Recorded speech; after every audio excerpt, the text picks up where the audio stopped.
আসসালামু আলাইকুম। আশা করি সবাই ভালো আছো। আজকে আমরা বিবিএ অনার্স 4th ইয়ার অ্যাকাউন্টিং ডিপার্টমেন্টের একটা অঙ্ক করব। আচ্ছা, যে ম্যাথটা নিয়ে আজকে আমরা আলোচনা করব সেটা 2014 সালের অ্যাকাউন্টিং ডিপার্টমেন্টে এসেছিল। রেশিও অ্যানালাইসিসের অধ্যায় থেকে। আচ্ছা, এখানে কি বলছে? The following information has been taken from Mariam company LTD of Dhaka. অর্থাৎ এই মরিয়ম কোম্পানির দুইটা সালের কিছু তথ্য দেওয়া আছে উদ্দীপকে। আচ্ছা, আমাদের ফাইন্ড আউট করতে বলছে কি অ্যাকাউন্টস রিসিভেবল টার্নওভার রেশিও। আচ্ছা, সর্বপ্রথম একটু লক্ষ্য করে দেখো কি বলছে, একটু টেকনিকের সূত্রগুলি মনে রাখতে হবে। আমাদের বলছে কি এখানে accounts receivable turnover ratio, accounts receivable. আচ্ছা, এই রিসিভেবল শব্দটা আমরা কোথায় ব্যবহার করি? বাকিতে ক্রয় করার, সরি, বাকিতে যখন বিক্রি করি তখন এই জিনিসটা আমরা উল্লেখ করে থাকি। সুতরাং বিক্রয়টা আমাদের উল্লেখ করতে হবে। তাহলে এই অ্যাকাউন্ট রিসিভেবল টার্নওভারের সূত্র কি? দেখো, সূত্রটা মনে রাখবো কিভাবে? রিসিভেবলটা, অ্যাকাউন্টস রিসিভেবল কার সাথে সম্পর্ক? বাকিতে বিক্রয়ের ক্ষেত্রে, অর্থাৎ সেলসের কথা মনে রাখবো, বাকিতে বিক্রয় না, জাস্ট সেলসের কথা মনে রাখবো। এখানে নেট সেলস এই জন্য দিয়ে দিলাম। এখন বলছে অ্যাকাউন্ট রিসিভেবল। আচ্ছা, এই রিসিভেবলটা একটু করতে হবে, দুইটা রিসিভেবল, অর্থাৎ এভারেজ অ্যাকাউন্ট রিসিভেবল আনতে হবে আমাদের। উপর হবে নেট সেলস, নিচে হবে কি অ্যাকাউন্ট রিসিভেবল হবে, তবে এভারেজ অ্যাকাউন্টস রিসিভেবল হবে। আশা করি বুঝতে পারছো। এখন আমাদের কি করতে বলছে? দুইটা সাল দেওয়া আছে, অর্থাৎ দুইটা সালেরই ম্যাথটা বের করতে হবে। 2013 সালের, দেখো 2013 সালের অ্যাকাউন্টস রিসিভেবল টার্নওভার বেশি রেশিও বেরটা করব। তখন কি করতে হবে? নেট সেলসের কথা বলছে।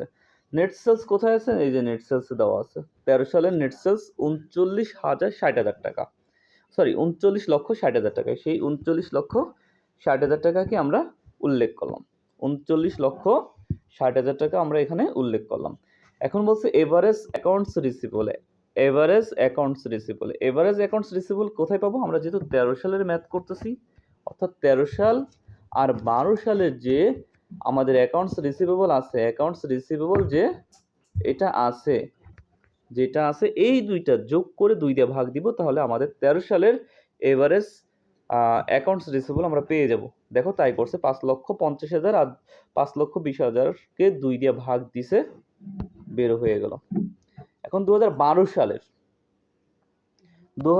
সালের নেট সেলস মানে এভারেজ রিসিভেবল টার্নওভার বের করতে হবে। একই সূত্র, প্রথমে নেট সেলস আনতে হবে, 11 সালের, সরি 12 সালের টানতে হবে। সেই 31,000 টাকা, 31 লক্ষ টাকা আনলাম।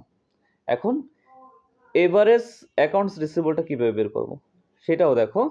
আমরা 2012 সালের অ্যাকাউন্টস রিসিভেবল বের করতে হলে 2012 এবং 2012 সালের আগের যে সাল আছে সেটাও লাগবে। কথা বুঝাইতে পারছি? এভারেজটা বের করতে হলে এরকমই লাগে, যে সালটা বের করতে বলে ওই সাল এবং তার আগের সাল। যেমন 13 সাল বের করছিলাম, 13 সালের আগের সাল 12 সাল, এই দুইটা নিয়ে কাজ করছিলাম। এখন কি করতে হবে আমাদের? 12 সালে যেহেতু বের করবো, তো 12 সাল এবং 11 সাল দুইটা যোগ করে 2 দিয়ে ভাগ দিব। আমাদের এখানে 11 সালের কথাটা উল্লেখ আছে, কত? 4,80,000 টাকা উল্লেখ আছে। অর্থাৎ আমাদের 12 সালের যে টাকা আছে 5,20,000, হ্যাঁ, অ্যাকাউন্টস রিসিভেবল, এবং 11 সালের 4,80,000, এই দুইটা যোগ করব, 2 দিয়ে ভাগ দিব, যা আসবে, যেটা আসবে সেটা কত? সেটা আমাদের এভারেজ রিসিভেবল টার্নওভার রেশিও। এখানে 6.2 আসতেছে, 12 সালে, 13 সালে আসছে 7.40 আসছে। আশা করি বুঝতে পারবো। এবার বলছে কি average collection period for both years. Average কালেকশনটা বের করতে বলছে, পিরিয়ড, এভারেজ কালেকশন পিরিয়ডটা বের করছে বোথ ইয়ার্স, মানে দুইটা বছরেরই, তাই তো? আচ্ছা, এটা সূত্র কি? এভারেজ কালেকশন পিরিয়ড, এই পিরিয়ড কথাটা উল্লেখ থাকলে দেখো, এভারেজ কালেকশন, কালেকশন মানে কি? টাকা জোগাড় করা, অর্থাৎ যাদের থেকে পাইতাম সেই টাকা জোগাড় করার কথা বলতেছে 365 দিনে। আচ্ছা, এভারেজ কালেকশন পিরিয়ড কথাটা উল্লেখ থাকলে আমাদের 360 দিন বসাইতে হবে, এবং রিসিভেবল টার্নওভার, অর্থাৎ আমি বলতে চাচ্ছি যে আমাদের সূত্র হলো, এভারেজ কালেকশন পিরিয়ডের সূত্র হলো 360 ভাগ রিসিভেবল টার্নওভার। তাহলে 360, দেখো 2013 সালের এভারেজ কালেকশন পিরিয়ড বের করতে হলে কি করতে হবে আমাদের?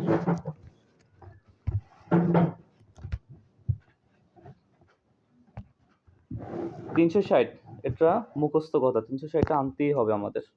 আচ্ছা, তারপর কি করতে হবে দেখো, আমাদের 13 সালের এভারেজ রিসিভেবল টার্নওভার পাইছিলাম কত, টার্নওভার রেশিও পাইছিলাম 7.40, এই 7.40 360টি 7.40 দিয়ে ভাগ দিলে যেটা আসে, হ্যাঁ, অর্থাৎ 48.65 আসা মানে কি 49 দিনে ধরতে হবে।